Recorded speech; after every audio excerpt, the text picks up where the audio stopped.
이번 주에 민주당에 입당했습니다. 김홍란 전 의원 그리고 국민의힘 홍석준 전 의원과 함께하는 정치적 만남 추구 정만치오 피처링 소피 마르소 라붐 시작합니다. 안녕하세요. 안녕하십니까. 네, 반갑습니다. 안녕하세요. 더 자세히 말씀드릴 거 그랬나요? 전 새누리당 새누리당 때 새누리당 시작 했죠. 전 네. 새누리당 전 개혁신당 현 민주당 김홍남 전 의원입니다. 네. 사실은 제가 처음 입당할 때는 한나라당이었어요. 아 그래요? 네. 그럼 전 한나라당 새누리당 미래통합당 바른정당 잠깐 가시지 않았어요? 아니 그때는 안 갔어요. 안 갔어요? 네. 뭐 이렇게 하고 당명이 계속 바뀌었던 거죠. 당명이 바뀌었다. 계속 바뀌었고 뭐 개혁신당 갔다가 예. 더불어민주당으로 입당했죠. 아 알겠습니다. 자 홍석준 전 네. 의원은 나는 죽을 때까지 당적은 국민의힘뿐이다. 아니죠. 아니 저도 바뀌었죠. 당명은 바뀌었죠. 당명을 바뀐 거는 내 예. 의사가 아니니까 예. 뭐 또 바꿀 수도 있잖아요. 대선 끝나면. 곧 바뀔 것 같은데요. 제가 보기엔 당명도. 왠지 저도 다음 대선엔 국민의힘 이름이 아니라 다른 거로 치른다에 나는 한 표 느낌에 그래. 예, 어쨌든 나는 내 죽을 때까지 당적은 이거 하나다. 국적의 대한민국 하나이지. 예. 저는 뭐 자유민주주의와 시장 경제 예. 질서를 확고하게 신념으로 지키고자 하는 정당에 예. 뭐 정치를 하겠다는 신념으로 이제 공무원 생활하다 나왔기 때문에 뭐 얼마나 정치할지는 모르겠지만 그러겠습니다. 예. 자유민주주의 신봉자면 그 당에 계시면 안 되는 거 아닌가요? 자유민주주의를 신봉하면 그 계엄을 일으켜서 내란을 벌였는데. 야, 좌파 독재 포퓰리즘 정당으로 가시니까 이제 생각이 달라지시나. 야 일단 저 자유민주주의는 우리만이 지킨다 이런 게 깔려 있어요. 지금 두 분의 얘기에 알겠습니다. 8시 기준에서 사전투표율 21.19% 7시 기준만 또 1% 올라갔어요. 야 많이 하시네요. 아니 어제 저도 사전 투표를 했는데 예. 특히 서울 시내에 있는 곳에서 했거든요. 그러다 보니까 관 외 사전 투표 그 줄이 어마어마하게 길더라고요. 오, 예. 정말 많이들 네. 하시더라고요. 의원님도 사전투표 하셨어요? 예, 저는 오늘 할 계획입니다. 예. 그러세요. 예. 아니 지금 사전투표가 그런데 이제 활성화됐는데 이게 국민의힘 쪽에서도 일부에서는 부정선거까지 가는 분들도 있지만 대체적인 저 흐름은 야 이거 선관위의 사전투표 관리가 좀 부실한 거 아니야? 이런 생각들을 국민의힘에서 많이 가지고 계시잖아요. 그죠? 네. 예. 근데 어제 또 이거 2022년 대선 때 소쿠리에 담더니 어저께는 유권자 분들이 투표용 기표소 밖으로 투표장 밖으로 투표용지 가져 나오신 분들이 있어가지고 네. 또 부실 관리 논란 얘기가 네, 나오고 그렇습니다. 있거든요. 지금 사전투표가 2014년도부터 이제 시작이 됐죠. 예. 그러다가 이제 굉장히 또 편리하니까 사전투표를 하시는 분들이 많아지고 22대 총선을 기준으로 하면은 47.8% 48% 절반이 됩니다. 물론 이제 대선은 아직까지 그 정도는 안 되고 있지만 예. 그런데 우리 대한민국의 그 국민의 주권의 가장 중요한 실현의 장인 이 선거의 안전성이 담보가 돼야 되는데 이 사전 투표에 대해서는 항상 말이 많았었는데 뭐 소쿠리 투표 시즌 2에 이제 식당 투표가 지금 되고 있고 그래서 그것보다 사실은 더 큰 문제가 어떤 문제들이 많으냐면은 지금 계속해서 지금 신고가 들어오고 있는데 전국의 많은 곳에서 예. 실제 투표장에 투표하시는 분들과 선관위 발표하시는 분들이 지금 다른 곳들이 지금 발표가 되고 있어요. 예를 들어서 뭐 부산의 남구라든지 수영구라든지 그 대구의 뭐 한금동이라든지 서울의 뭐 천호동 이런 것들이 이제 시민감시단 또 참관인들에 대해서 그래서 이제 그 실제 투표장에 들어가신 분들하고 선관위에서 이제 발표하시는 그 숫자가 다른 것들이 여러 군데에 발표하고 있는데 이게 왜 중요하냐 하면은 계속해서 그 전에 돼 왔던 이제 예를 들면 외부에서 해킹에 의해서 이런 어떤 선거인 어떤 명부를 이제 그 호출을 통해서 할 수 있다 이런 어떤 것들이 국정원에 했던 그런 것들을 통해서 다 이제 또 가능성이 이제 제기된 만큼 이런 문제가 지금 가장 핵심적인 이슈로 지금 떠오르고 있습니다. 잠깐. 또 이거는 뭐 본격적인 부정선거론을 주장하는 건가요? 어제부터 사전투표가 실시됐는데 방금 말씀하신 대로 뭐 해킹을 해서 선거인 명부를 어떻게 조작할 수 있다는 건 그게 지금 부정선거론 그 내용이잖아요. 그 문제 근데 확인되신 거예요? 지금 말씀하신 지금, 저는 예. 기사를 못 봐가지고. 예, 아니 지금 저희 그 당이나 계속해서 지금 이제 그 감시단 그리고 참관인들에 의해서 예. 계속해서 이제 그런 어떤 보고 내지는 그런 것들이 지금 들어오고 있습니다. 그러니까 당으로 예를 들면 참관인이 여기 지금 어느 투표소에 투표한 분들 100명인데 선관위 집계인이 내려 120명이 그렇습니다. 그런 식의 그렇습니다. 보고가 들어온다는 네, 거죠. 그렇습니다. 그게 네. 예를 들어 선관위 쪽에서 뭐 해명을 하거나 그래서 뭐 확인이 되거나 그 문제가 그렇게 된 건 아니고 일단 국민의힘 쪽 참관인이 그런 보고가 당으로 들어온다는 얘기인 그렇습니다. 거잖아요. 그렇습니다. 네. 아직까지 이거 청취자 여러분 공식적으로는 확인된 건 아니고 국민의힘 쪽으로 그런 보고가 참관인들을 통해서 들어온다. 요겁니다. 아직 확인된 건 아니에요. 그래서 네. 총체적인 이제 이런 어떤 부실 선거 관리의 대표적인 단적인 예가 이제 투표 용지 어떤 반출을 비롯해서 네. 사실 이런 것도 상식적으로 도저히 납득할 수 없는 일이 지금 일어나고 있는데 네. 뭐 그런 것들을 종합적으로 이제 봤을 때 여러 가지 어떤 선거 관리의 문제점들이 이제 도출되고 있다는 거죠. 어제 신촌의 사전투표소에서 있었던 것은 관리 부실이 맞죠. 사실은 투표용지를 받았으면 예. 기표소 내에서 투표행위를 끝내고 나갈 수 있도록 해야 되는데 그렇죠. 워낙 많았던 모양이에요. 사람이 그 특히 직장인들이 직장 그 근처에 있는 사전투표소에 워낙 많이 밀리고 줄도 길고 오래 걸리다 보니까 관리 부실이 있었던 것 같은데 예. 지금 주장하는 이른바 부정선거론의 내용처럼 들리는 것은 그죠. 뭐 투표 인수하고 예. 저 기록 집계하고 실제하고 달랐다는. 그러니까 예. 국민의힘 측 참관인들이 목측으로 사람 숫자를 세봤는데 내가 세기에는 뭐 한 1,000명쯤 왔을래나? 라고 생각을 했는데 선관위에서 발표하는 거 보니까 1,100명 뭐 1,200명 발표하더라. 이거 아니에요. 대충 이게 샜는지 제대로 샜는지도 아직 확인된 건 아니에요. 그러니까요. 다. 예, 그것도 예, 모든 게. 그 보통 투표 참관인 하는 분들이 오전 오후를 나눠서 하는 경우가 많이 있습니다. 그러니까 하루 종일은 너무 힘들어서 그 반반씩 나눠서 하는 분들이 많은데 아니 그게 인수인계 과정에서 그 500명쯤 세다가 4시간 다 돼서 안 셀 수도 있는 거고 교대하는 시간에 제대로 아니 그리고 정확하게 카운트가 된다는 보장이 없잖아요. 그걸 갖고 지금 뭐 해킹 이렇게 말씀하시는 건 또 예. 다른 음모론 아닌가 싶습니다. 아니 의원님 일단은 그런 제보가 들어오고 있다. 제보가 들어온 것 자체는 사실인 거예요. 그 제보가 진짜 팩트인지 아닌지는 확인해봐야 되지만. 네네네. 그러면 그리고- 이 상황에서 네.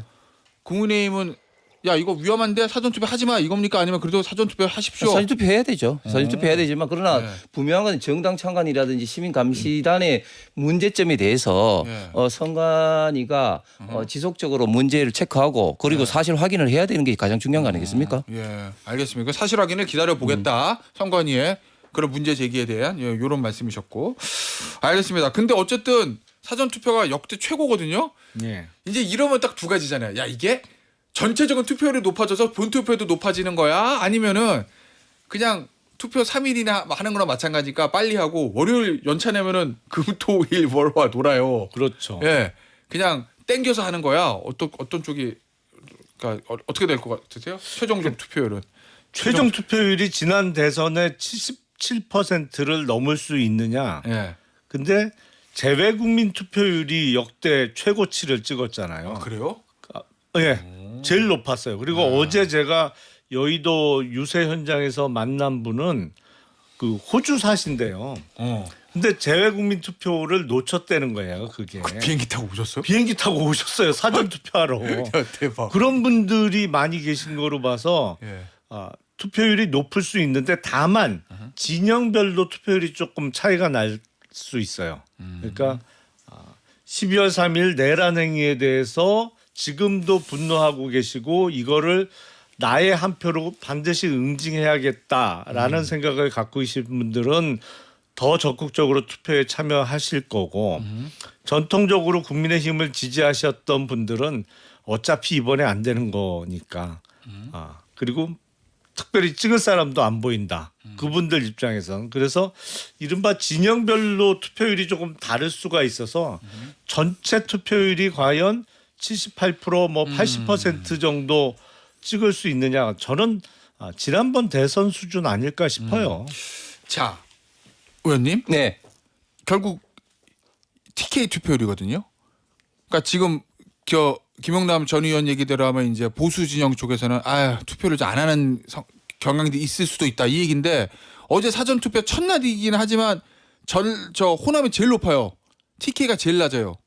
이건 뭘 의미하는 거라고 보십니까? 전통적으로 이제 영호남의 투표율을 보면 이제 사전 투표에 대해서는 이제 호남 지역이 전통적으로 훨씬 좀 높았죠. 예. 그리고 본투표는 뭐 거의 비슷해지는 그런 어떤 양상이 대선 총선을 불문하고 대수에서 되풀이 돼 왔습니다. 예. 이번에도 그렇게 될 거라고 보고 좀 전에 이제 김 의원 말씀하신 것처럼 지금 이제 우파 보수 진영의 그 일부 지지층에서는 이제 그런 어떤 생각을 가지고 있는 분들도 분명히 있고 그런 예. 것들이 여론조사에 반영되지 않은 사이 보수층이 이제 있다고 봅니다. 그렇기 때문에 그런 분들이 이제 얼마만큼 나오느냐인데 그런데 최근에 예를 들어서 여러 가지 어떤 TV 토론을 또 거치면서 또 민주당이 여러 가지 좀 문제점이 노출되면서 특히 이낙연 전 총리의 또 대표 연설 이제 후보 찬조 연설을 굉장히 눈 깊게 봤는데 예. 사실은 일부에서 뭐 내란 심판 선거다 그렇게도 이야기하지만 그러나 거기에 비해서 지금 이재명 후보 됐을 때 있던 어떤 독재 정권의 출현이 훨씬 더 국가적으로 심대한 어떤 위기가 온다 그런 예. 어떤 측면들이 시간이 가면 갈수록 좀 더 많은 우파 보수 진영의 어떤 투표 심리를 자극하지 않을까 생각을 합니다. 알겠습니다. 자, 주제를 좀 바꿔보죠. 이준석 개혁신당 후보 어제 이제 긴급 기자회견 그 TV 토론에 있었던 그 발언 때문에 긴급 기자회견을 했는데 전날에 이어서 사과드린다 이런 발언을 했어요. 그런데 내 질문 어디에 혐오가 있냐? 정말 성범죄자로 지탄받아야 할 사람이 누구냐? 이렇게 자기의 이제 주장도 폈거든요. 이거 어떻게들 들으셨습니까? 그게 무슨 사과예요? 잘못한 게 없다면서요. 본인 주장에 따르면. 근데 뭘 사과한다는 건지 모르겠고 예. 제가 보기엔 그 반성의 기미가 전혀 없어요. 그러니까 진심으로 본인이 어떤 짓을 했는지를 그 깨닫질 못하고 있기 때문에 뭐 정말 그 이른바 지난번 대선 때 있었던 개사과만도 못하다라는 얘기가 나오는 거잖아요. 예. 제가 보기엔 그 주의나 아니면 그 본인의 주변 환경을 다 바꾸기 전에는 큰 변화가 있기 어려울 것 같아요. 주변 환경은 주의를 바꿔야 된다는 건 뭐예요? 참모진을 다 교체해야 된단 말이에요? 아니, 주위에 모여 있는 사람들 이제 참모진을 포함해서 주변에 예. 있는 사람들이 예. 그 다 비슷해요. 보면 지금 비슷하군요. 성향이 왜냐하면 예. 조금 이질적인 그 요인들을 갖고 있던 사람들은 저도 그렇습니다만 다 떠났잖아요. 이거 민주당 쪽에서 합류했던 분들도 지금 제가 알기로는 이준석 캠프에는 발걸음을 안 하는 것으로 알고 있거든요. 예. 그 지금 남아 있는 사람들이 다 고만고만한 비슷한 생각들을 하는 사람들이에요. 그리고 단적인 예로 그냥 펜커 보고 정치하는 사람들만 남아 있단 말이에요. 그러니까 안 바뀌어요 이게. 그러니까 다양한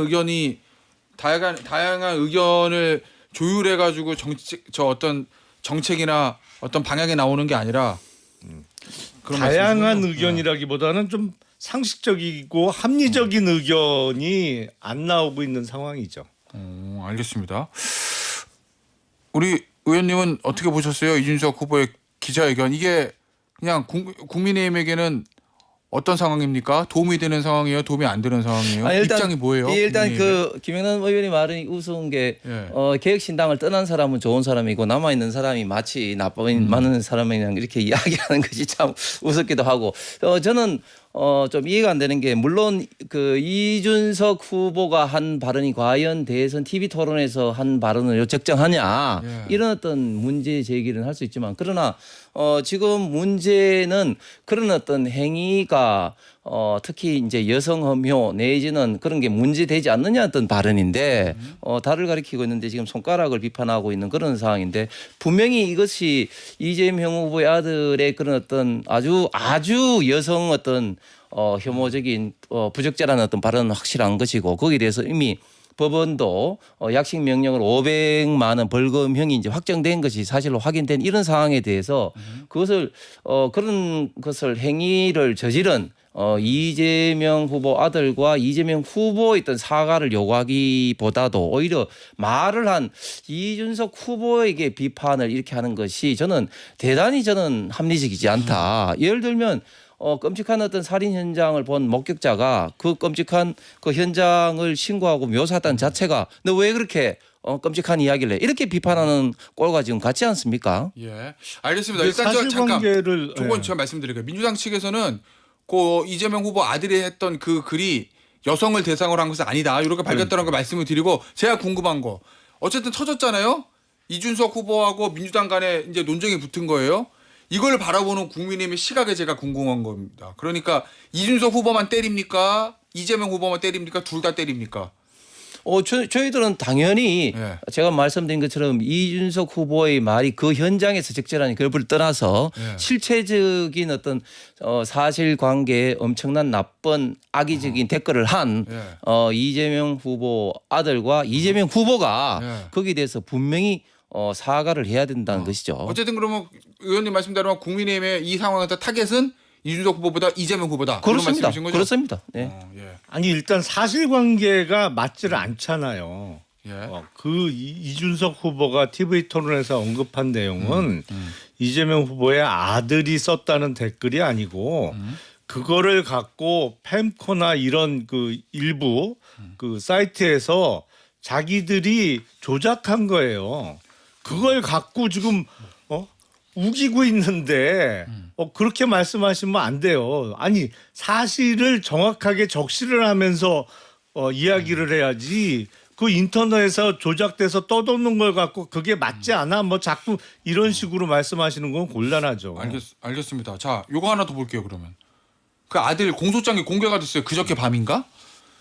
보니까 2019년 1월 6일부터 21년 12월 14일까지 온라인 도박 사이트 충전 계좌에 입금된 것이 총 707회 합계 2억 3천만 원이다. 이 돈 어디서 났어? 국민의힘에서 문제 제기하잖아요.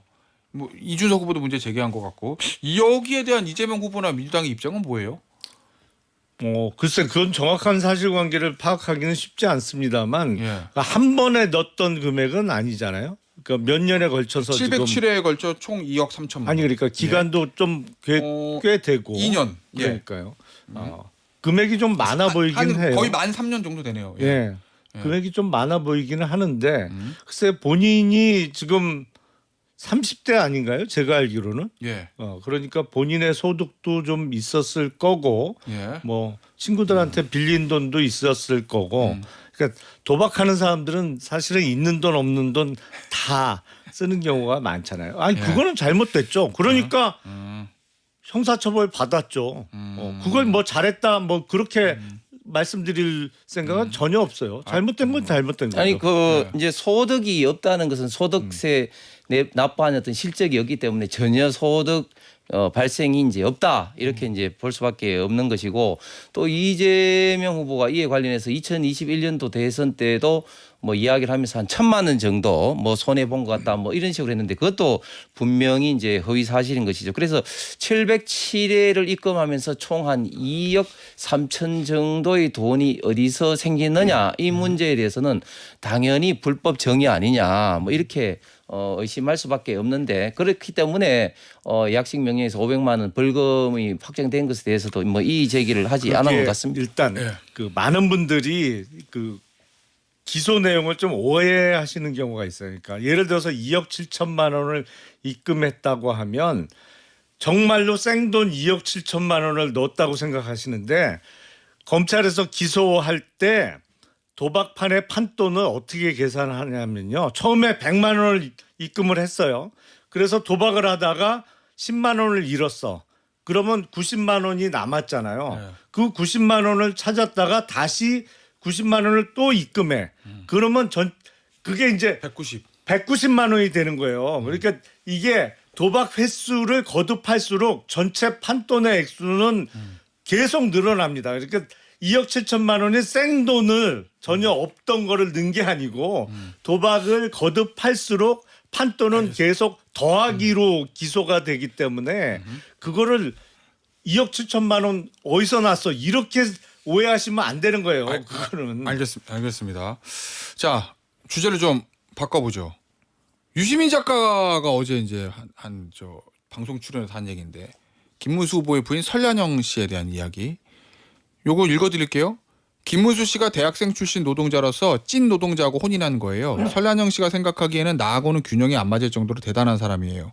험하게 살다가 국회의원 사모님이 됐죠. 경기도지사 사모님이 됐어요. 더더욱 우러러 보겠죠. 대통령 후보까지 됐어요. 원래 본인이 감당할 수 없는 자리에 온 거예요. 지금 발이 공중에 떠 있어요. 그러니까 제정신이 아니다. 그런 뜻입니다. 뭐 이렇게 이야기했거든요. 홍석준 의원 평가부터 들어볼까요? 내가 썩었다는 것을 스스로 증명하는 내성남 유시민 선생의 이제 말씀인 것 같은데 이거는 엄청난 여성 노동자 그리고 학력 어떤에 대한 어떤 혐오 비하 발언이라고 볼 수가 있죠. 결국은 김혜경 씨의 어떤 법화 어떤 비판을 한 것에 대해서 설란영 여사에 대한 이런 어떤 비판을 하고 있는데 아니 그런 식으로 이제 예를 들면 아니 어떻게 감히 고졸 출신의 여공이 서울대 출신의 어떤 김문수 후보와 결혼하더니 뭐 이런 식으로 신분 상승에 대해서 지금 제 분수를 모르고 이렇게 날뛰고 있다 이런 어떤 발언 아닙니까? 그렇다면 지금 우리 대한민국에 살고 있는 어떤 고졸 출신 특히 노동자들이 어떤 생각을 가지는지 특히 정치하는 입장에서는 본인도 본인이지만 특히 와이프 아내의 어떤 역할이 중요하다는 것은 누구나 다 알고 있는 사실입니다. 그런 어떤 중요성을 간과하고 단지 어떤 여성 특히 이제 가정주부이기 때문에 지금까지 국회의원 부인 또 도지사 부인 이렇게 한 것이 어떻게 보면 좀 뭐 과한 어떤 그런 어떤 뭐 이제 누리고 있다 지위를 누리고 있다 이런 식으로 비판하는 것은 정말 그 여성의 역할, 아내에 대한 어떤 역할에 대한 어떤 지나친 어떤 폄하, 그 사실을 현실을 모르는 어떤 그런 어떤 발언인 것 같은데 저는 지금 조금 전에 나왔던 그 이재명 후보의 어떤 아들 문제도 그렇고 민주당이 여성을 바라보는 시각이 뭐 여성 인권 이렇게 우는 평소 하다가 어떤 진영의 어떤 논리로 딱 하면은 예를 들면 지난번 어떤 박원순 시장의 어떤 그런 사례도 네. 있었지만 예. 뭐 자기 어떤 진영은 뭐 여성에 대한 비하를 해도 그걸 감싸기 급급하고 예, 다른 진영은 뭐 알겠습니다. 전혀 또 예. 극단적인 평가인 것 같습니다. 자, 김영남 의원 반론 있으십니까? 부부간의 그 배우자를 존중하고 존경하는 방식은 다 다르죠. 사실은 예. 부부만 알 수 있는 이 얘기예요. 그러니까 예를 들어서 뭐 학력이 차이가 난다, 아니면 원래 자라온 집안 네. 배경이 차이가 난다. 그럼에도 불구하고 뭐 존경이나 존중이 없을 수도 있는 거고 그건 부부간의 천차만별이잖아요. 그러니까 외부 사람이 이렇게 단정적으로 얘기하기는 어려운 문제라고 저는 생각을 하고 예. 뭐 단지 추측을 해서 얘기한 거라고 보이는데 예. 남의 부부 문제에 그렇게 뭐 미주알 고주알 얘기할 필요 있을까요? 네. 알겠습니다. 오늘 정만추 여기서 마무리하도록 하겠습니다. 홍석준 전 의원, 김영남 전 의원이었습니다. 감사합니다. 네, 고맙습니다. 고맙습니다.